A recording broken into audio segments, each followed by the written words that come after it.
मला काही शेतकऱ्यांनी वेगळं सांगितलं, त्याच्यात कुठं अजून राहिला असेल तर सांगा, आम्ही तुमचे आहोत. आम्ही ते प्रश्न सोडवण्याच्या करता बसलेलो.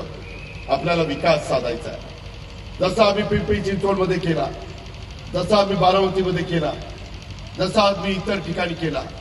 वेगवेगळ्या शहरात जर बकालपणा असेल, मी त्या दिवशी चुकीचा शब्द वापरला विकार म्हणून, तो शब्द मी वापरायला नको होता, त्याबद्दल मी दिलगिरी व्यक्त करतो.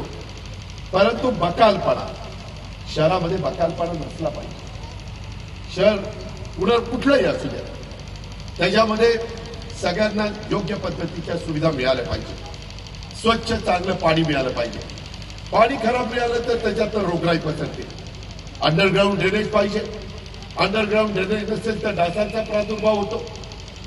त्याच्यामध्ये कुठेही चुकीची झाडं, वेडाबाबळी वगैरे आल्या तर त्या काढल्या पाहिजे, तिथं स्वच्छ केलं पाहिजे, चांगली झाडं लावली पाहिजे, देशी झाडं लावली पाहिजे. ते करता येतं. वेगवेगळ्या योजना आहेत. राज्यांनी पण यंदा काही लाख झाडं लावायचा कार्यक्रम घेतला. आम्ही आता पुढच्या वर्षीपासून काही कोटी झाडं लावायचा कार्यक्रम त्या ठिकाणी घेतोय. हे करावं लागेल, नाहीतर पुढची पिढी तुम्हाला मला माफ करणार नाही. हे देखील आपण सगळ्यांनी लक्षात घ्या.